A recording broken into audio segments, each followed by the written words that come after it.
Hello everyone, welcome back my YouTube channel. My name is Gulab Shah और आप सभी देख रहे हैं मेरा official channel DU education club. I hope आप सभी ठीक होंगे और आप सभी अपनी अपनी स्टडी बहुत अच्छे से कर रहे होंगे और आप सभी ने मेरी प्रीवियस वीडियोस भी देख ली होंगी, क्योंकि मेरी प्रीवियस वीडियो जो मैं अभी करंटली बना रही हूँ वो बीए प्रोग्राम सेमेस्टर 4 के स्टूडेंट्स के लिए बना रही हूँ, जो आपकी हिंदी ए है। उसके ऊपर मैंने आपके लिए वीडियोज़ बनाई हैं जो कि मोस्ट इंपॉर्टेंट है अगर आप बीए प्रोग्राम कर रहे हैं और आप सेमेस्टर 4 में हैं और आपके पास हिंदी ए है, जिसका नाम है गद्य, उद्भव और विकास। ये जो हमारी हिंदी ए है, इसका मैं ऑलरेडी आपको क्वेश्चन पेपर भी कवर करवा चुकी हूँ एंड जो इम्पॉर्टेंट क्वेश्चंस हैं, यानी जो आपके एग्जाम के पॉइंट ऑफ व्यू से इम्पॉर्टेंट क्वेश्चन है, क्योंकि आपके जो एग्जाम होंगे वो NEP के अंतर्गत होंगे, तो आपके एग्ज़ाम के पॉइंट ऑफ व्यू से जो भी इंपॉर्टेंट क्वेश्चंस बन सकते हैं या फिर जो भी रिपीटेड या फिर ये कहूँ जो भी एग्ज़ाम में पूछे जाएंगे, वो सभी हम क्वेश्चंस कवर कर रहे थे जो कि मोस्ट इंपॉर्टेंट है। अगर आपने मेरी वीडियोस नहीं देखी हैं तो आप जल्दी से उन्हें चेकआउट कर लीजिए मेरे चैनल पर विजिट करके, अदरवाइज़ मैं लिंक डिस्क्रिप्शन बॉक्स में भी दे दूँगी। एंड आपको एक चीज़ बता दूँ, ये जो इंपॉर्टेंट क्वेश्चन की सीरीज़ चल रही है, यानी हम ऑलरेडी इसका पार्ट 1 कर चुके हैं। आज हमारा पार्ट 2 होने वाला है। पार्ट 1 में हम कुछ इंपॉर्टेंट क्वेश्चंस को डिस्कस कर चुके थे जो कि आपके बुक से बहुत ज़्यादा, या ये कहूँ कि एग्ज़ाम के पॉइंट ऑफ व्यू से बहुत ज़्यादा इंपॉर्टेंट है। और आज हम इन्हीं क्वेश्चंस से रिलेटेड सेकंड जो हमारी वीडियो होने वाली है वो डिस्कस करेंगे, क्योंकि हम फर्स्ट वीडियो में कुछ क्वेश्चंस ऑलरेडी डिस्कस कर चुके हैं। आज की हमारी वीडियो सेकंड वीडियो होने वाली है जिसमें हम इंपॉर्टेंट क्वेश्चंस को कवर कर रहे हैं। आपकी इस बुक के जितने भी इंपॉर्टेंट क्वेश्चंस हैं वो हम सारे ही कवर कर रहे हैं। चलिए फिर आप जल्दी से मेरी वीडियो को लाइक कर दीजिए एंड मेरे चैनल को सब्सक्राइब कर लीजिए, ताकि जो मेरी अपकमिंग वीडियोज़ हों वो भी आप तक मिल जाएँ और आपके जितने भी इंपॉर्टेंट क्वेश्चंस और जितने भी सब्जेक्ट आप उन सभी को कवर कर पाएँ। चलिए फिर स्टार्ट करते हैं आज की इस वीडियो की। ओके, जहां हमने लास्ट इंपॉर्टेंट क्वेश्चन छोड़े थे वहीं से हम इसे कंटिन्यू करेंगे। चलिए फिर स्टार्ट करते हैं। चलिए देखिए, लास्ट हमने वीडियो में 5 क्वेश्चन ऑलरेडी कवर कर चुके थे जो कि मोस्ट इंपॉर्टेंट थे और आपके 6 चैप्टर्स उसमें कवर हो गए थे। अब हम आगे के चैप्टर्स को लेकर इन क्वेश्चंस को कवर करेंगे। जैसे कि आप देख सकते हैं, क्वेश्चन नंबर 6 है हमारा, विष्णु प्रभाकर का जीवन परिचय देते हुए नाटक जगत में उनके योगदान पर प्रकाश डालिए। यानी इस क्वेश्चन में हमें विष्णु प्रभाकर के जीवन परिचय देना है और उनके जो नाटक जगत में उनका जो योगदान है उसके ऊपर प्रकाश डालना है। चलिए देख लेते हैं विष्णु प्रभाकर जीवन परिचय और नाटक जगत में योगदान। अब हम इसको देख लेते हैं। पहले हम देखेंगे जीवन परिचय। विष्णु प्रभाकर का जन्म 21 जून 1912 उत्तर प्रदेश में मुजफ्फरनगर जिले के मिराजपुर गांव में हुआ था। उनका पूरा नाम विष्णु दायर था। वह एक सरल परिवार से ताल्लुक रखते थे और उनकी शिक्षा का प्रारंभिक दौर संघर्षपूर्ण रहा। उनके पिता दुर्गे प्रसाद और माता महादेवी ने उन्हें अच्छे आदर्श और मूल्यों के साथ पाला। विष्णु प्रभाकर की प्रारंभिक शिक्षा रोहतम में हुई और उन्हें पंजाब विश्वविद्यालय में स्नातक की डिग्री प्राप्त की। यानी देखिए, जो विष्णु प्रभाकर जी हैं, इनका जन्म 21 जून 1912 में उत्तर प्रदेश में हुआ था और इनके जो परिवार की स्थिति थी वो इतनी अच्छी नहीं थी, तो इसीलिए इन्होंने प्रारंभिक शिक्षा में काफ़ी संघर्ष भी देखा और इन्होंने फिर जो प्रारंभिक शिक्षा थी वो तो गांव से ही ली, फिर उसके बाद में पंजाब में विश्वविद्यालय से इन्होंने स्नातक किया था। ठीक है, चलिए आगे बढ़ते हैं। अब हम देखेंगे साहित्यिक जीवन। इनका जो साहित्यिक जीवन है उसको देखेंगे। विष्णु प्रभाकर हिंदी साहित्य के प्रमुख लेखकों में से एक हैं। उन्होंने अपनी साहित्यिक करियर की शुरुआत कहानी लिखकर की, लेकिन धीरे धीरे वह नाटक और उपन्यास लिखने की ओर भी आकर्षित हुए। उनके साहित्यिक कार्यों में मानवीय संवेदनाएं और सामाजिक मुद्दों का गहन चित्रण मिलता है। यानी सबसे पहले उन्होंने जो साहित्यिक जीवन की शुरुआत की थी वो कहानियों से की थी, लेकिन वो धीरे धीरे अब नाटक और उपन्यास भी लिखने लगे थे और उनकी जो कहानियां हैं उनमें मानवीय संवेदना और सामाजिक मुद्दे इन सभी को लिया गया था। अब हम कहानियां और उपन्यास को देख लेते हैं। उनकी प्रमुख रचनाओं में धरती अब भी घूम रही है और आवारा मसीहा शामिल है। आवारा मसीहा उनकी सबसे प्रसिद्ध रचना है जो बांग्ला साहित्यकार चंद्र चट्टोपाध्याय के जीवन पर आधारित है। यानी इन्होंने प्रमुख रचनाएं और उपन्यास भी लिखे हैं, जिनमें से धरती अब भी घूम रही है और आवारा मसीहा सबसे महत्वपूर्ण है। अब इनके निबंध देख लेते हैं। निबंध और यात्रा वृत्तांत। प्रभाकर ने निबंध और यात्रा वृत्तांत भी लिखे, जिसमें उनके विचारों की गहराई और अनुभवों की प्रामाणिकता स्पष्ट दिखाई देती है। ठीक है, चलिए आगे बढ़ते हैं। अब हम देखेंगे नाटकीय जगत में योगदान। विष्णु प्रभाकर का नाटकीय जगत में विशेष योगदान है। उन्होंने नाटक लिखने के माध्यम से सामाजिक और राजनीतिक मुद्दों को प्रभावी ढंग से उठाया। उनके नाटकों और सामाजिक न्याय, समानता और मानवाधिकारों के प्रति उनकी प्रतिबद्धता स्पष्ट रूप से दिखाई देती है। अब हम देखेंगे प्रमुख नाटक इनके प्रमुख नाटकों में मिट्टी के लाल, तूफानों के बीच और सांझ सवेरे शामिल हैं। इन नाटकों में उन्होंने समाज की विविध समस्याओं को उकेरा और मानवीय संवेदनाओं को प्रभावी ढंग से प्रस्तुत किया है। ठीक है, अब हम देखेंगे नाटक की विषय वस्तु, यानी इनकी जो नाटक की विषय वस्तु होती थी वो कैसी होती थी। चलिए देख लेते हैं। विष्णु प्रभाकर ने नाटक की विषय वस्तु आमतौर पर सामाजिक और राजनीतिक मुद्दों पर केंद्रित रहती है। उन्होंने अपने नाटकों में गरीबी,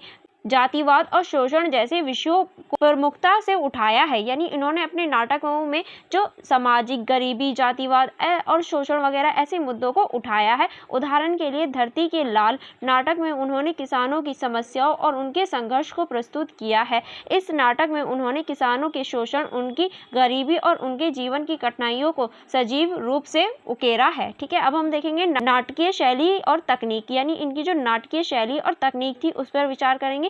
विष्णु प्रभाकर की नाटकीय शैली में यथार्थवाद और संवेदनशीलता का समन्वय देखने को मिलता है। उन्होंने अपने नाटकों में संवाद को प्रभावी और सजीव बनाने का विशेष ध्यान दिया।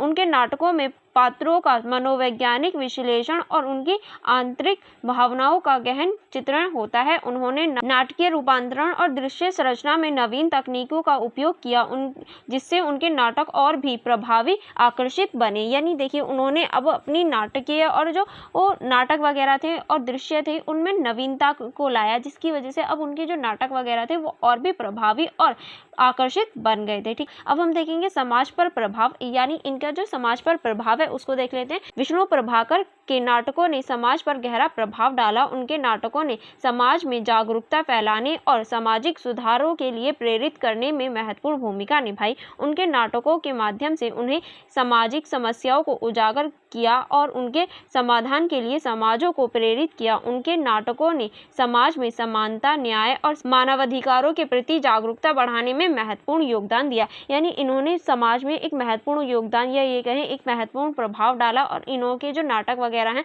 उन्होंने समाज में जागरूकता, समानता ये सभी और न्याय को बढ़ाने में एक योगदान दिया। अब हम इनके देखेंगे अन्य योगदान, यानी इसके अलावा जो योगदान थे। विष्णु प्रभाकर ने केवल नाटक लेखन ही नहीं किया बल्कि उन्होंने नाटक निर्देश और अभिनय में भी महत्वपूर्ण योगदान दिया। उन्होंने कई नाटकों का निर्देश किया और उसमें अभिनय भी किया। उन्होंने अपने नाटकों के माध्यम से न केवल साहित्यिक जगत में बल्कि नाटकीय जगत में भी अपनी अमिट छाप छोड़ी। यानी उन्होंने सिर्फ नाटकीय में नहीं बल्कि जो साहित्य जगत था उसमें भी अपनी एक अनूठी जो छाप थी वो छोड़ी, जो इम्पोर्टेंट रोल निभाती हुई हमें दिखाई देती है। अब हम देखेंगे नाटकीय दर्शन। विष्णु प्रभाकर ने कई नाटकों का दर्शन किया और उनमें अपनी विचारधारा और दृष्टिकोणों को प्रभावी ढंग से प्रस्तुत किया। उनके निर्देश में किए गए नाटकों के दर्शकों पर गहरा प्रभाव छोड़ा और उन्हें सोचने पर मजबूर किया। ठीक है, अब हम देखेंगे अभिनय। विष्णु प्रभाकर ने अपने नाटकों में अभिनय भी किया और अपनी अभिनय प्रतिभा के माध्यम से पात्रों की जीवन बना दिया। उनके अभिनय में उनकी संवेदनशीलता और उनकी विचार शैली स्पष्ट दिखाई देती है। ठीक है, आई होप आपको ये सारी चीज़ें समझ में आ गई होंगी। चलिए अब हम इसका निष्कर्ष देख लेते हैं कि आप इसका निष्कर्ष किस तरह से लिख सकते हैं। विष्णु प्रभाकर का जीवन और कार्य हिंदी साहित्य और नाटक जगत में अत्यंत महत्वपूर्ण है। उनके नाटक सामाजिक और राजनीतिक मुद्दों को उठाने के साथ साथ मानवीय संवेदनाओं को भी प्रभावी ढंग से प्रस्तुत करते हैं। उन्होंने न केवल साहित्य में बल्कि नाटकीय जगत में भी अपनी अमिट छाप छोड़ी है। उनके नाटकों ने समाज में जागरूकता फैलाने और सामाजिक सुधारों के लिए प्रेरित करने में महत्वपूर्ण भूमिका निभाई। विष्णु प्रभाकर का योगदान आज भी साहित्य में महत्वपूर्ण है। यानी हम कह सकते हैं विष्णु प्रभाकर जो हैं इन्होंने समाज में और जो साहित्य है उसमें एक महत्वपूर्ण भूमिका निभाई और इनका जो महत्वपूर्ण योगदान था वो आज भी हम देख सकते हैं। और विष्णु प्रभाकर जी ने सिर्फ नाटकों में नहीं बल्कि साहित्य में भी एक महत्वपूर्ण भूमिका निभाई थी। अब हम नेक्स्ट क्वेश्चन की तरफ चलते हैं। नेक्स्ट क्वेश्चन है हमारा अस्तित्ववादी दर्शन के आधार पर शायद एकांकी के निरूपण कीजिए। यानी आपकी बुक में ये जो अस्तित्ववादी दर्शन है उसके आधार पर हमें शायद जो एकांकी है उसका निरूपण करना है, उसके बारे में बताना है। चलिए फिर देख लेते हैं इसका निरूपण हम किस तरह से कर सकते हैं। पहले हम देखेंगे परिचय। मोहन राकेश हिंदी नाटकीय साहित्य के प्रमुख रचनाकारों में से एक हैं। उनकी एकांकी रचना अस्तित्ववादी दर्शन के गहरे प्रभाव को दर्शाती है। यानी इनकी जो एकांकी रचना है, किनकी, मोहन राकेश की जो एकांकी रचना है उसमें अस्तित्ववादी को हम देख सकते हैं। अस्तित्ववादी दर्शन मानव जीवन के अर्थ, स्वतंत्रता और अस्तित्व के प्रश्नों पर केंद्रित है। इस दर्शन के अनुसार मनुष्य अपने अस्तित्व के लिए स्वयं जिम्मेदार होता है और उसे अपने जीवन के अर्थ और उद्देश्य को स्वयं खोजने का प्रयास करना चाहिए। यानी इसमें बताया गया है कि किस तरह से जो व्यक्ति है अपनी जो सिचुएशन होती है, अपनी जो अवस्था होती है, स्वतंत्रता होती है, उसका वो खुद जिम्मेदार होता है। जो भी उसके साथ हो रहा है वो उसका खुद जिम्मेदार है और वो किस तरह से अपने जीवन के अर्थ और उद्देश्य को खोज सकता है, इस पर भी ध्यान दिया गया है। ठीक है, अब आगे चलते हैं। आधे अधूरे और अस्तित्ववादी दर्शन को देख लेते हैं। मोहन राकेश की प्रसिद्ध एकांकी आधे अधूरे अस्तित्ववादी दर्शन के सिद्धांतों का एक उत्कृष्ट उदाहरण है। इस नाटक में उन्होंने आधुनिक समाज के मध्यवर्गीय परिवार की जटिलता और व्यक्तियों की आंतरिक संघर्ष को उकेरा है। यानी हम इसमें देख सकते हैं जो हमारे आधुनिक समाज है और जो हमारी मध्यवर्गीय परिवार होते हैं उनकी जो जटिलता है उसके बारे में इसमें बताया गया है। ठीक है, अब हम इसको देख लेते हैं। पहला हम इसमें लिख सकते हैं व्यक्तिगत अस्तित्व का संघर्ष। आधे अधूरे में पात्र अपने जीवन के अर्थ और उद्देश्य को खोजने के लिए संघर्षरत हैं। उदाहरण के लिए सविता का किरदार एक ऐसी महिला का है जो अपने जीवन में संतुष्टि और अर्थ की तलाश में है। उसकी असंतुष्टि और अधूरेपन का एहसास उनके अस्तित्ववादी संघर्ष को दर्शाता है। सविता का अपने पति महेंद्रनाथ से असंतुष्ट रहना और जीवन में कुछ नया और सार्थक खोजने की कोशिश अस्तित्ववादी दर्शन को प्रत्यक्ष रूप है। वह अपने अस्तित्व के मूल्यों और अर्थों की तलाश में है लेकिन समाज और पारिवारिक बंधनों से बंधी हुई है। यानी इसमें जो हमारी मेन लीडर है सविता, वो बताती है कि उसके किरदार को देखकर पता चलता है कि वो किस तरह से अपने जो पति हैं उसके संबंधों से नाखुश है और वो अपने जीवन में कुछ नया खोजना चाहती है, कुछ नई अपने अस्तित्व को खोजना चाहती है, लेकिन वो पारिवारिक जो संबंध होते हैं उनसे बंधी हुई है। नेक्स्ट आप इसमें लिख सकते हैं स्वतंत्रता और जिम्मेदारी। अस्तित्ववादी दर्शन के अनुसार स्वतंत्रता के साथ जिम्मेदारी भी आती है। आधे अधूरे में महेंद्रनाथ का किरदार अपने निर्णय और जीवन के प्रति अपनी जिम्मेदारियों के भागने का प्रतीक है। वह अपनी असफलताओं और जीवन के प्रति उदासीनता के कारण अपने परिवार के प्रति अपनी जिम्मेदारियों को निभाने में असमर्थ रहता है। यानी ये बताते हैं कि स्वतंत्रता जब आती है तो उसके साथ में जिम्मेदारी भी आती है, लेकिन जो इसका किरदार है यानी जो पति का किरदार निभाता है आधे अधूरे में, वो अपनी जिम्मेदारियों को नहीं निभाता और उनसे भागता है। ठीक है, दूसरे और सविता अपने जीवन के निर्णय लेने में स्वतंत्रता चाहती है लेकिन उसे अपने परिवार की जिम्मेदारियों का भी बोझ है। यह संघर्ष उसकी आंतरिक द्वंद्वता को दर्शाता है। यानी जो श्वेता है वो अपने निर्णय स्वयं लेना चाहती है, स्वतंत्र रूप से लेना चाहती है, लेकिन उसकी जो परिवार की जिम्मेदारियां हैं वो उन्हें रोक लेती है और जो उसकी आंतरिक द्वंद्वता है यानी आंतरिक जो उसके अंदर हलचल चल रही है वो उसको दर्शाने का कार्य करती है। ठीक है, आगे चलते हैं। आगे आप इसमें लिख सकते हैं अस्तित्व की निरर्थकता और असंतोष। मोहन राकेश ने आधे अधूरे और अस्तित्व की निरर्थकता और असंतोष की बखूबी प्रस्तुत की है। नाटक के सभी पात्र किसी न किसी रूप से अपने जीवन से असंतुष्ट हैं और निरर्थकता का अनुभव करते हैं। यानी इसमें मोहन राकेश जी ने बहुत अच्छी तरीके से सारे ये जो पाठक हैं यानी सारे जो करेक्टर हैं उनकी हेल्प से बहुत अच्छी तरीके से दिखाया है कि सभी लोग अपने जीवन से असंतुष्ट हैं, या फिर ये कहें सभी लोग अपने अपने जीवन में संतुष्टि नहीं प्राप्त कर पा रहे हैं। कुछ ना कुछ वो उन्हें ऐसा लग रहा है कि हाँ हमारे पास काश ये भी होता। ठीक है, अब हम आगे चलते हैं। आगे हम देखेंगे मानव संबंधों की जटिलता। आधे अधूरे में मानव संबंधों की जटिलता और उनके अस्तित्व पर पड़ने वाले प्रभावों को दिखाया गया है। श्वेता और महेंद्रनाथ के बीच का तनावपूर्ण संबंध और उनके बच्चों के साथ उनके संबंधों में उत्पन्न होने वाले संघर्ष अस्तित्ववादी दृष्टिकोण के मानव संबंधों की जटिलता को प्रकट करते हैं। यानी देखिए जो आधे अधूरे चैप्टर है इसमें पूरी तरीके से डिटेल में बताया गया है कि किस तरह से सविता और उनके जो पति होते हैं यानी महेंद्रनाथ, दोनों के बीच के जो संबंध होते हैं वो बहुत ज़्यादा बेकार हो जाते हैं और उसकी वजह से जो बच्चों के संबंध होते हैं उन पर भी प्रभाव पड़ता है और उनमें जो जटिलताएं होती हैं और जो संघर्ष होता है वो बढ़ जाता है। अब हम नेक्स्ट देखते हैं, रिश्तों में उत्पन्न होने वाले तनाव और संघर्ष पात्रों के आंतरिक अस्तित्व के प्रश्नों को और भी जटिल बना देते हैं। वह उनके जीवन की निरर्थकता और असंतोष को बढ़ा सकते हैं। ठीक है, आई होप आपको ये क्वेश्चन समझ में आ गया होगा। अब हम देखेंगे इसका निष्कर्ष। क्या आप इसका निष्कर्ष किस तरह से लिख सकते हैं? चलिए इसका निष्कर्ष देख लेते हैं। मोहन राकेश की एकांकी आधे अधूरे अस्तित्ववादी दृष्टिकोण के सिद्धांत का उत्कृष्ट उदाहरण है। उसमें व्यक्ति के अस्तित्व के संघर्ष, स्वतंत्रता और जिम्मेदारी, जीवन के निरर्थकता और असंतोष और मानव संबंधों की जटिलता को बखूबी ही प्रस्तुत किया गया है। यानी हम कह सकते हैं आधे अधूरे जो इनकी एकांकी है उसमें सारी चीज़ों को, स्वतंत्रता को, जिम्मेदारी को और जीवन की जो निरर्थकता है और असंतोष है उसको बखूबी यानी बहुत अच्छे, बहुत सुंदर तरीके से प्रस्तुत किया गया है।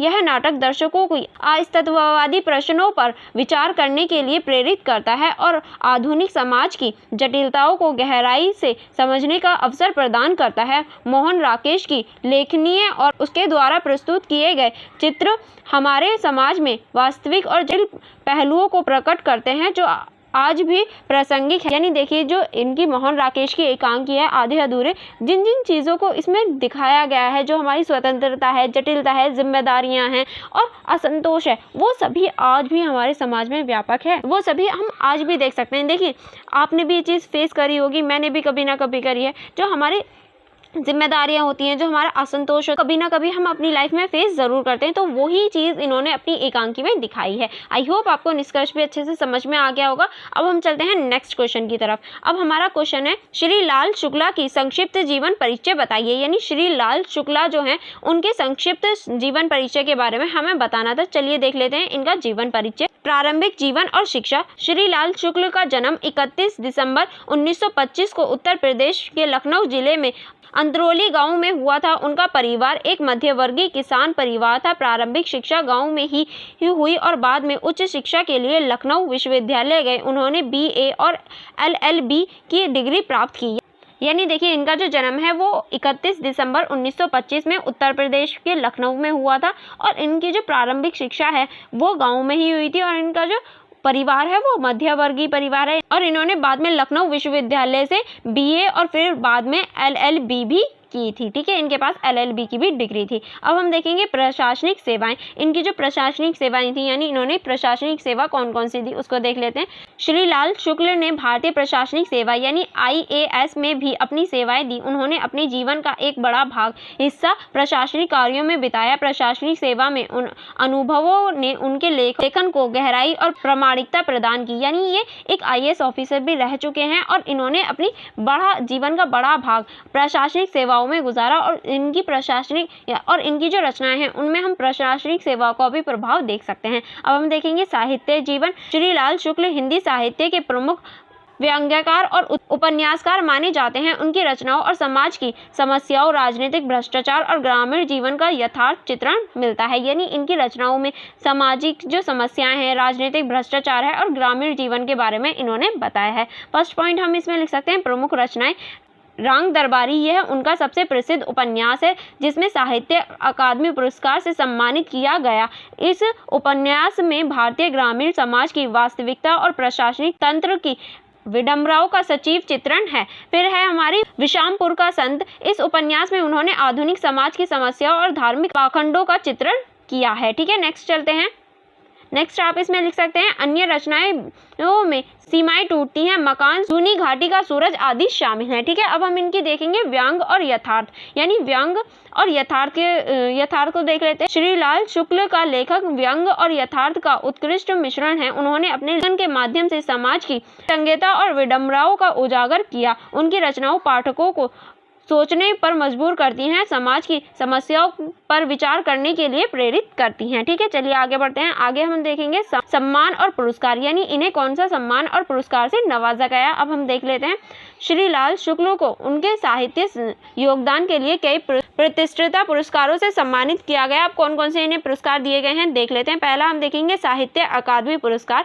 1969 में रंग राग दरबारी के लिए उन्हें यह पुरस्कार दिया गया था। नेक्स्ट है पद्म भूषण, जो कि 2008 में साहित्य और शिक्षा के क्षेत्र में उन्हें योगदान के लिए उन्हें यह सम्मान मिला था। नेक्स्ट है हमारा ज्ञानपीठ पुरस्कार, जो कि 2009 में उन्हें भारतीय साहित्य के सर्वोच्च सम्मानों से नवाजा गया था। ठीक है, अब हम देखेंगे व्यक्तिगत जीवन। इनके व्यक्तिगत जीवन के बारे में चर्चा कर लेते हैं। श्री लाल शुक्ल का व्यक्तिगत जीवन बहुत ही सरल था। उनका विवाह गिरजा देवी से हुआ और उनके 3 बच्चे थे। अपने व्यस्त प्रशासनिक और साहित्यिक जीवन के बावजूद उन्होंने अपने परिवार के साथ संतुलन बनाए रखा। यानी ये जो है ये अपने जीवन में तो व्यस्त थे ही, और साथ में उन्होंने प्रशासनिक और साहित्य के साथ साथ, यानी प्रशासनिक जो ये IAS ऑफिसर थे और जो साहित्य लिखते थे, उसके साथ साथ इन्होंने अपने परिवार को भी टाइम दिया, यानी अपनी लाइफ को संतुलित करके चलाया था। ठीक है, अब हम देखेंगे समाज और संस्कृति पर प्रभाव, यानी समाज और संस्कृति पर इनके लेखों का क्या प्रभाव पड़ा उसको देख लेते हैं। श्री लाल शुक्ल का साहित्य कार्य समाज और संस्कृति पर गहरा प्रभाव डालता है। उनकी रचनाएं समाज में यथार्थ और समस्याओं को सामने लाती हैं और पाठकों को सोचने पर मजबूर करती हैं। यानी इन्होंने जो रचनाएं लिखी हैं वो समाज की जो यथार्थ या जो समस्याएं हैं उनके ऊपर लिखी हैं, जो पाठकों को सोचने पर मजबूर कर देती हैं कि हमारे समाज में ऐसी चीज़ें क्यों हैं। ठीक है, फर्स्ट आप इसमें लिख सकते हैं समाज का चित्रण।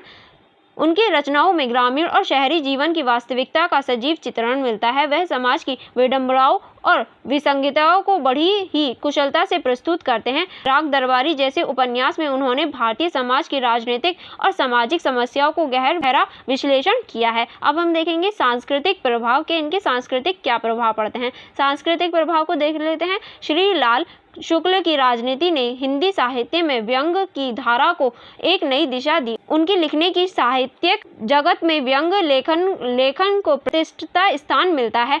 उनकी रचनाएं आज भी प्रासंगिक हैं और नए लेखकों के लिए प्रेरणा स्रोत बनी हुई हैं। यानी देखिए उनकी रचनाएं आज भी प्रासंगिक हैं और जो नए लेखक हैं उनके लिए प्रेरणा स्रोत हैं कि हाँ हमें भी ऐसा कुछ लिखना चाहिए। अब हम इसका निष्कर्ष देख लेते हैं कि आप इसका निष्कर्ष किस तरह से लिख सकते हैं। श्री लाल शुक्ल हिंदी साहित्य के एक प्रमुख स्तंभ हैं। उनकी ये रचना समाज की गहन समझ और विडंबना को उजागर करती हैं। उनके साहित्यिक योगदान ने ये हिंदी साहित्य को समृद्ध किया और पाठकों को सामाजिक राजनीतिक मुद्दों पर सोचने के लिए प्रेरित किया। उनकी ये रचना हमेशा साहित्यिक जगत में मील का पत्थर बनी रहेंगी। उन्होंने जो रचनाएं करी हैं वो जो समाज की विडंबनाएं हैं, जो कुरीतियां हैं, उनको उजागर किया है और साहित्य में भी इन्होंने एक महत्वपूर्ण योगदान दिया है। और उनकी जो कविताएं हैं, जो उनके रचनाएं हैं, वो हमेशा एक मील के पत्थर की तरह और साहित्य में रहेंगी, की जगह कोई नहीं ले सकता। ठीक है, चलिए अब हम नेक्स्ट क्वेश्चन की तरफ चलते हैं। नेक्स्ट क्वेश्चन है हमारा, लेखक धर्मवीर भारतीय के साहित्य योगदान पर विस्तार से चर्चा कीजिए। देखिए जितने भी लेखक हैं वो बहुत ज़्यादा इंपॉर्टेंट है, इसीलिए मैंने इसमें लेखक के साथ साथ उसके चैप्टर्स के बारे में भी कुछ इन्फॉर्मेशन ली है। जैसे कि आप देख सकते हैं लेखक धर्मवीर भारतीय के साहित्यिक योगदान के ऊपर हमें विस्तृत चर्चा करनी है। चलिए देख लेते हैं धर्मवीर भारतीय साहित्य के योगदान की। पहला हम परिचय देख लेते हैं। परिचय में आप क्या लिख सकते हैं। धर्मवीर भारतीय हिंदी साहित्य के प्रतिष्ठित लेखक, कवि, नाटककार और संपादक थे। उनका जन्म 25 दिसंबर 1926 को इलाहाबाद उत्तर प्रदेश में हुआ था। वह भारतीय साहित्य में अपनी मौलिकता, संवेदनशीलता और उत्कृष्टता लेखन के लिए प्रसिद्ध हैं। अब हम देखेंगे साहित्य योगदान, यानी इनका जो साहित्य योगदान था हम उसे देख लेते हैं। पहला आप लिख सकते हैं कविता। धर्मवीर भारतीय ने अपनी लेखन का आरंभ कविता से किया। उनकी कविताएं भावनात्मक संवेदनशीलता और मानवीयता का गहन चित्रण करती है। प्रमुख काव्य संग्रह, अब हम इनका प्रमुख काव्य संग्रह को देख लेते हैं। ठंडा लोहा, इस संग्रह में उन्होंने समाज की समस्याओं और व्यक्तियों के आंतरिक संघर्षों को उजागर किया है। नेक्स्ट आप इसमें लिख सकते हैं कनु प्रिय। यह उनका प्रमुख काव्य संग्रह है जिसमें कृष्णा और राधा की प्रेम कथा को आधुनिक दृष्टिकोण से प्रस्तुत किया गया है। इस काव्य में प्रेम, पीड़ा और भक्ति का अनुष्ठान मिश्रित देखने को मिलता है। ठीक है, अब हम देखेंगे उपन्यास के इनके जो उपन्यास हैं उनको देखते हैं। धर्मवीर भारतीय के उपन्यासों में समाज की अवधि समस्याओं और मानवीय संवेदनाओं का गहन चित्रण मिलता है। उन्होंने अपने उपन्यासों में सामाजिक और नैतिक प्रश्नों को प्रमुखता से उठाया है। चलिए देख लेते हैं किस तरह से। अब इनके प्रमुख उपन्यास देख लेते हैं। गुनाहों का देवता, यह उपन्यास प्रेम और बलिदान की एक अद्भुत कथा है। इसमें पात्रों की मानवीय संवेदनाओं और उनके आंतरिक संघर्षों का सजीव चित्रण है। यह उपन्यास भारतीय साहित्य में एक मील का पत्थर माना जाता है। यानी देखिए, गुनाहों का जो देवता है, इसमें प्रेम और बलिदान को बहुत अच्छी तरीके से, सुंदर तरीके से दिखाया गया है। नेक्स्ट आप इनका उपन्यास देख सकते हैं, सूरज का सातवां घोड़ा। इस उपन्यास में धर्मवीर भारतीय ने समाज और जीवन की जटिलताओं को प्रस्तुत किया है। इसमें कथावाचक मौलिक मूल्य अपने मित्रों को कहानियों के माध्यम जीवन के विभिन्न पहलुओं को दर्शाते हैं। अब हम इनके नाटकों को देख लेते हैं कि इन्होंने कौन कौन से प्रमुख नाटक लिखे हैं। धर्मवीर भारतीय के नाटकों में भी सामाजिक और मानवीय मुद्दों का गहन विश्लेषण मिलता है। इनके नाटकों में यथार्थवाद और संवेदनशीलता का उत्कृष्ट मिश्रण है। अब इनके प्रमुख जो नाटक हैं उनको देख लेते हैं। इनके प्रमुख नाटक में हम देख सकते हैं, पहला हम देख सकते हैं अंधा युग। यह उनका सबसे प्रसिद्ध नाटक है जो महाभारत के युद्ध के बाद के समय पर आधारित है। इसमें मानवीय दुर्बलताओं, नैतिक पतन और युद्ध की विनाशकारी प्रवृत्तियों का गहन चित्रण है। यह नाटक आधुनिक भारतीय रंगमंच के महत्वपूर्ण योगदान में से एक है। अब हम आगे चलते हैं, आगे हम देखेंगे संपादन और पत्रिका। धर्मवीर भारतीय ने संपादक के क्षेत्र में भी महत्वपूर्ण योगदान दिया। वह प्रसिद्ध हिंदी पत्रिका धर्मयुग के संपादक रहे और उनके पत्रिकाओं को नई ऊंचाइयों पर पहुंचाया। अब हम देखेंगे संपादक कार्य। धर्मयुग के संपादक के रूप में उन्होंने साहित्यिक, सांस्कृतिक और सामाजिक विषयों पर लेख प्रकाशित किए और इन लेखकों को प्रोत्साहित किया। कि संपादक शैली ने पत्रिकाओं की लोकप्रियता दिलाई और हिंदी साहित्य में महत्वपूर्ण स्थान दिलाया। यानी इन्होंने जो संपादक का कार्य होता है वो भी किया था धर्मयुग के अंदर। ठीक है, धर्मयुग एक वो पत्रिका है जिसके अंदर इन्होंने संपादक का कार्य किया था और उसे एक ऊंचाई पर लेकर गए थे। ठीक है, अब हम इसमें देखेंगे निबंध और आलोचनाएं। धर्मवीर भारतीय ने निबंध और साहित्य आलोचनाओं के क्षेत्र में भी महत्वपूर्ण कार्य किया। उनके निबंधों में सामाजिक, सांस्कृतिक और साहित्यिक विषय पर गहरा विचार और विश्लेषण मिलता है। यानी इन्होंने निबंध और साहित्यिक आलोचनाओं के क्षेत्र में भी महत्वपूर्ण योगदान दिया और इनका योगदान हम देख सकते हैं। ठीक है, अब हम देखेंगे प्रमुख निबंध संग्रह, साहित्य का आधुनिक परिदृश्य। इस संग्रह में उन्होंने आधुनिक हिंदी साहित्य के विभिन्न पहलुओं का विश्लेषण किया। पश्यति इस निबंध संग्रह में उन्होंने साहित्यिक, समाज और संस्कृति पर अपने विचार प्रस्तुत किए हैं। अब इसके हम प्रमुख बिंदु देख लेते हैं। प्रमुख बिंदु को देखते हैं। इसमें आप लिख सकते हैं कविता में योगदान, ठंडा लोहा और अनुप्रिया जैसे काव्य संग्रहों में भावनात्मक और संवेदनशीलता का चित्रण, मानवीय संवेदनाओं और समाज की समस्याओं का गहन विश्लेषण। और नेक्स्ट आप इसमें लिख सकते हैं उपन्यास और योगदान। उपन्यास और योगदान को देख लेते हैं। गुनाहों का देवता और सूरज का सातवां घोड़ा जैसे उपन्यास में प्रेम, बलिदान और जीवन की जटिलताओं का उत्कृष्ट चित्रण मिलता है। समाज और नैतिक प्रश्नों का प्रमुखता से उठाया गया है। यानी इन्होंने समाज और जो नैतिक प्रश्न होते हैं उनको बहुत अच्छी तरीके से उठाया है। नेक्स्ट आप इसमें लिख सकते हैं नाटक में योगदान। अंधा युग जैसे नाटक में युद्ध, नैतिक पतन और मानवीय दुर्बलताओं का गहन विश्लेषण आधुनिक भारतीय रंगमंच में महत्वपूर्ण योगदान भी इनका रहा है। ठीक है, आगे चलते हैं। आगे आप इसमें लिख सकते हैं संपादन और पत्रिका। धर्मयुग पत्रिका के संपादन के रूप में नए लेखकों को प्रोत्साहन और साहित्य लेखकों का प्रकाशन, पत्रिका को लोकप्रिय और महत्वपूर्ण स्थान दिलाया। यानी इन्होंने जो पत्रिका थी धर्मयुग उसको एक महत्वपूर्ण स्थान दिलाने और दिलचस्प बनाने में भी इन्होंने बहुत महत्वपूर्ण योगदान दिया था। अब हम देखेंगे निबंध और आलोचना, साहित्य का आधुनिक परिदृश्य। और पश्यति जैसी निबंध संग्रह में साहित्यिक, सामाजिक और सांस्कृतिक विषयों पर विचार, साहित्यिक आलोचना में महत्वपूर्ण योगदान इनका रहा है। अब देख लेते हैं हम इसका निष्कर्ष कि आप इसका निष्कर्ष किस तरह से लिख सकते हैं। धर्मवीर भारतीय का साहित्यिक योगदान बहुआयामी और व्यापक है। उनकी रचनाएं मानवीय संवेदनाओं, सामाजिक समस्याओं और नैतिक प्रश्नों का गहन चित्रण करती है। उन्होंने कविता, उपन्यास, नाटक, निबंध और संपादक के क्षेत्र में महत्वपूर्ण कार्य किए। उनका साहित्यिक योगदान हिंदी साहित्य को समृद्ध बनाने में महत्वपूर्ण भूमिका निभाता है और उनके कार्य आज भी साहित्यिक जगत में मील का पत्थर माने जाते हैं। यानी इन्होंने एक महत्वपूर्ण भूमिका निभाई है भारतीय साहित्य को आगे बढ़ाने में, उसमें योगदान दिया है। जो समाज में समृद्ध चीज़ें थी यानी जो कुरीतियाँ थी उनको ख़त्म करने में और जो भारतीय समाज है उसके जो साहित्य है उसको आगे बढ़ाने के लिए हिंदी साहित्य को समृद्ध करने में इन्होंने बहुत ज़्यादा योगदान दिया है और आज भी हम इनका योगदान देख सकते हैं। और इनकी जो सारी कविताएं हैं वो एक मील के पत्थर की तरह हैं, क्योंकि देखिए मील का पत्थर का अर्थ ही ये है जो कभी ना हटे, या ये कहें जो कभी आंखों के आगे से ओझल ना हो, वो एक मील का पत्थर है जिसे आसानी से ना हटाया जाए। ठीक है, चलिए आई होप आपको ये क्वेश्चन और ये निष्कर्ष अच्छे से समझ में आ गया होगा। अब हम अपने नेक्स्ट क्वेश्चन की तरफ चलते हैं। नेक्स्ट क्वेश्चन है हमारा क्वेश्चन नंबर 10, जो कि आप देख सकते हैं, यात्रा साहित्य के गुणों के आधार पर रचना ठेले पर हिमालय की समीक्षा कीजिए। यानी यात्रा साहित्य के गुणों के आधार पर आपको रचना ठेले का जो हिमालय है उसकी समीक्षा करनी है, जो कि आपका लास्ट चैप्टर है, आपने भी ये देखा होगा। अब हम देखें ठेले पर हिमालय की समीक्षा, यानी ये जो आपका चैप्टर ठेले पर हिमालय, इसकी अब हम समीक्षा कर लेते हैं। और ये जो चैप्टर है ये धर्मवीर भारती द्वारा ही लिखा गया है। चलिए देख लेते हैं।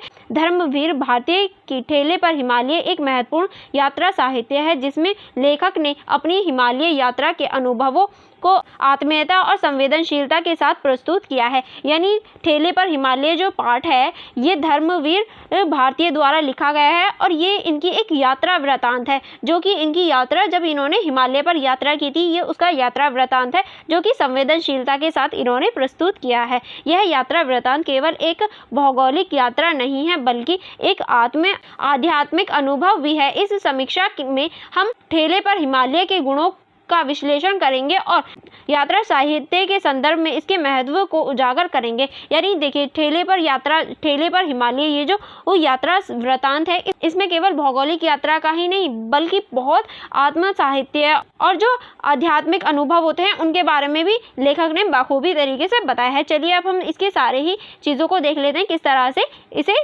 प्रस्तुत किया गया है। पहला पॉइंट आप इसमें लिख सकते हैं, यात्रा का जीवित वर्णन। धर्मवीर भारती ने अपनी यात्रा का वर्णन अत्यंत जीवित और सजीव तरीके से किया है। उनकी लेखिय इतनी प्रभावशाली है कि पाठकों को लगता है कि वह स्वयं उस यात्रा का हिस्सा है। यानी देखिए उन्होंने अपनी इस यात्रा को इतनी सुंदर तरीके से प्रस्तुत किया है कि पढ़ने वालों को ऐसा लगता है कि हाँ हम भी उस यात्रा का एक हिस्सा हैं, हम भी वो यात्रा कर रहे हैं। नेक्स्ट आप इसमें लिख सकते हैं, प्राकृतिक सौंदर्य का वर्णन। हिमालय की विशालता, उसकी बर्फ से ढकी चोटियाँ और प्राकृतिक सौंदर्य का वर्णन इतनी बारीकी से किया है कि पाठक को हिमालय की ठंडक और ताजगी का एहसास होता है। यानी देखिए हिमालय के बारे में उन्होंने इतनी बारीकी से इतनी बखूबी तरीके से बताया है कि उनकी जो बर्फ़ है, बर्फ़ से जो ढकी चोटियां हैं, प्राकृतिक सौंदर्य है, इतनी अच्छी तरीके से बताया कि पढ़ने वाले को भी हिमालय की जो ठंडक है और ताजगी है वो महसूस होने लगती है। लेखक ने बर्फ के नीचे छिपी हुई घाटियों, झरने और पहाड़ी वनस्पतियों का वर्णन करते हुए प्रकृति के विभिन्न रंगों का सजीव किया है। यानी इन्होंने ये जो पहाड़ी है उसमें जो घाटियां हैं, झरने हैं, पहाड़ियां हैं और सारी चीज़ों का जो वनस्पति वगैरह है उनका इतनी अच्छी तरीके से वर्णन किया है कि ऐसा लगता है विविध रंगों को सजीव कर दिया गया है, यानी सजीवता मिल गई है। अब हम देखेंगे संवेदनशीलता और आत्मीयता। अब इन्होंने जो संवेदनशीलता और आत्मीयता दिखाई है उसको देख लेते हैं। धर्मवीर भारती की इस रचना में उनकी संवेदनशीलता और आत्मीयता स्पष्ट झलकती है। उन्होंने अपनी यात्रा के दौरान मिलने वाले लोगों, उनके जीवन और उनके संघर्ष को बड़ी ही आत्मीयता के साथ प्रस्तुत किया गया है। यानी इन्होंने इस यात्रा को बहुत अच्छी तरीके से प्रस्तुत किया है और उनके जो मिलने वाले यात्रा के दौरान जो मिलने वाले लोग होते हैं, उनके जो जीवन होता है, उनके जो संघर्ष होता है, उस सभी के बारे में इन्होंने बताया है। स्थानीय लोगों का संवाद। लेखक ने हिमालय की यात्रा के दौरान स्थानीय लोगों की बातचीत की और उनके जीवन की वास्तविकता समझा। उन्होंने उनके संघर्ष, खूबियां और दुखों को आत्मीयता के साथ प्रस्तुत किया है। यानी लेखक ने जो यात्रा के दौरान उन्हें लोग मिले थे उनके जीवन के बारे में भी अपनी रचना में बताया। उनके जो संघर्ष हैं, खुशियां हैं, दुख हैं, उन सभी को अपने यात्रा वृतांत में बताया है। उदाहरण के लिए देख लेते हैं, उन्होंने पहाड़ी गांव के निवासियों के जीवन के कठिनाइयों और उनकी सरलता का वर्णन बड़े ही मार्मिकता तरीके से किया। यानी जो लेखक हैं उन्होंने अपनी यात्रा वृतांत में जो पहाड़ी लोग होते हैं उनके जीवन की जो सरलता होती है, कठिनाई होती है, उनको एक मार्मिकता तरीके से यानी बहुत सजीव तरीके से प्रस्तुत किया है। नेक्स्ट चलते हैं। नेक्स्ट हम इसमें लिखेंगे आध्यात्मिक अनुभव।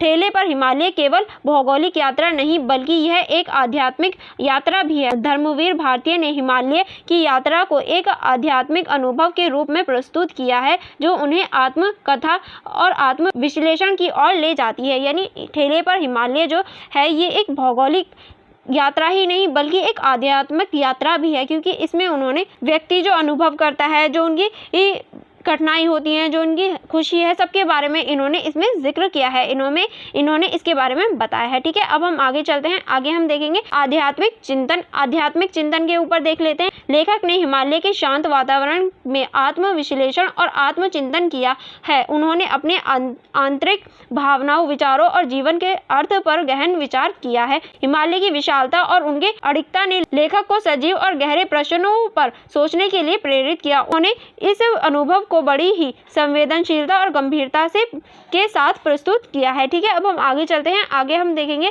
यथार्थवादी दृष्टिकोण। इनका जो यथार्थवादी दृष्टिकोण है उसको देख लेते हैं। धर्मवीर भारतीय ने यात्रा के दौरान होने वाली कठिनाइयों और चुनौतियों का यथार्थवादी दृष्टिकोण से वर्णन किया है। उन्होंने यात्रा की मुश्किलें, मौसम की कठिनाई और यात्रा के दौरान आने वाली बाधाओं का सजीव चित्रण किया है। यानी जितनी भी यात्रा के दौरान कठिनाई हुई थी उनका यथार्थवादी दृष्टिकोण देखने को मिलता है, और उन्होंने जितनी भी मुश्किलें हैं और मौसम की कठिनाई, यात्रा के दौरान हुई समस्याएं और बाधाओं के बारे में, सभी के बारे में बताया है। ठीक है, अब हम देख लेंगे यात्रा की चुनौतियां कि क्या क्या यात्रा के दौरान चुनौती लिखी है लेखक ने यात्रा के दौरान आई कठिनाइयां जैसे ठंड, थकान और रास्ते की दुश्वारियों का वर्णन करते हुए पाठकों को यात्रा की वास्तविकता से अवगत कराया है। उन्होंने यात्रा के हर पहलू यथार्थवादी तरीके से प्रस्तुत किया है, जिसमें पाठकों यात्रा की सच्चाई का एहसास होता है। यानी देखिए, इन्होंने अपनी यात्रा के दौरान जितनी भी कठिनाई या फिर जितने भी अनुभव मिले उनको सभी तरीके से बिल्कुल सही यानी यथार्थवादी रूप से इन्हें बताया है। जैसे कि कठिनाई, जो ठंड थी, जो थकान थी, जो रास्ते में उन्हें परेशानी हुई थी, सभी चीज़ों का वर्णन किया है। इन्होंने कहीं भी उस चीज़ को छुपाने या फिर उस चीज़ को ढकने की कोशिश नहीं की है। जो सच्चाई है उसे बताने का प्रयास किया है। ठीक है, अब हम देखेंगे साहित्यिक शैली को देख लेते हैं। धर्मवीर भारतीय की साहित्यिक शैली ठेले पर हिमालय में स्पष्ट रूप से दिखाई देती है कि उनकी भाषा सरल, सहज और महत्वपूर्ण है, जो पाठकों को बांध कर रखती है। यानी देखिए, इनकी जो भाषा है वो एक तो सरल है, सहज है और ऐसी भाषा है जो पाठकों को बांध कर रखती है, यानी पाठकों को लास्ट तक पढ़ने पर मजबूर कर देती है। इन्होंने इतने अच्छी तरीके से, सुंदर तरीके से प्रस्तुत किया है। ठीक है, अब हम देखेंगे शैली की विशेषताएं कि इनकी जो शैली है इसकी क्या क्या विशेषताएं हैं।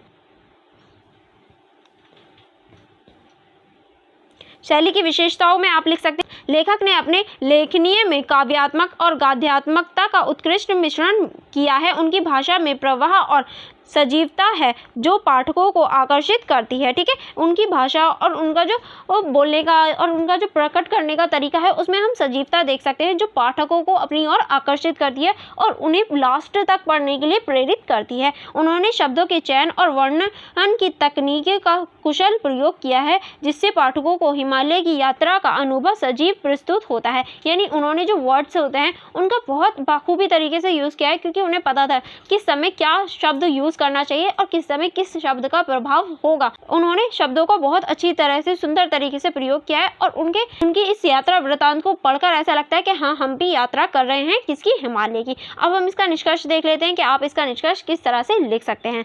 धर्मवीर भारतीय की ठेली पर हिमालय एक उत्कृष्ट यात्रा वृतांत है, जिसमें हिमालय की यात्रा का जीवित वर्णन, संवेदनशीलता, आध्यात्मिक अनुभव, यथार्थवादी दृष्टिकोण और साहित्यिक शैली का उत्कृष्ट मिश्रण है। यह रचना पाठकों को केवल हिमालय की भौगोलिक यात्रा ही नहीं करवाती, बल्कि एक आध्यात्मिक और आत्मीय अनुभव से भी परिचित कराती है। धर्मवीर भारतीय की यह रचना हिंदी यात्रा साहित्य में एक महत्वपूर्ण स्थान रखती है और आज भी पाठकों को प्रभावित करती है। यानी हम कह सकते हैं इन कंक्लूजन के धर्मवीर भारतीय जो हैं उनकी जो ये रचना है, या ये कहें ये जो यात्रा वृतांत है ठेले पर हिमालय, ये बहुत ज़्यादा सुंदर तरीके से इन्होंने प्रस्तुत किया है, क्योंकि इन्हें पता था कि किस तरह से वर्ड्स का यूज़ किया जाएगा, यानी शब्दों का यूज़ किया जाएगा, ताकि जो पाठक है उन्हें पढ़ने इंटरेस्ट बने और वो उसे पूरा पढ़ें। और जब वो उन्हें पढ़ें ताकि उन्हें ऐसा लगे कि वो भी अपनी हिमालय की यात्रा कर रहे हैं और वो उस चीज़ को और ज़्यादा इंटरेस्ट तरीके से पढ़ें। और ये चीज़ इन्होंने बखूबी तरीके से दिखाई है और आज भी जो इनकी स्टोरी है वो बहुत ज़्यादा प्रसिद्ध है और बहुत ज़्यादा लोकप्रिय है। ठीक है, आई होप आपको ये क्वेश्चन अच्छे से समझ में आ गया होगा। और यहाँ जैसे कि आप देख सकते हैं हमारे जो इंपॉर्टेंट क्वेश्चंस थे वो सारे ही फिनिश हो जाते हैं। आई होप आपने अभी तक मेरी वीडियो को लाइक कर दिया होगा, क्योंकि ये सारे ही इंपॉर्टेंट क्वेश्चन बहुत ज़्यादा इंपॉर्टेंट है आपके पेपर के पॉइंट ऑफ व्यू से। अगर आप बीए प्रोग्राम सेमेस्टर 4 में हैं तो सच में ये बहुत इंपॉर्टेंट हो जाएंगे, क्योंकि आपका फर्स्ट टाइम एनईपी के अंतर्गत एग्जाम होने वाला है।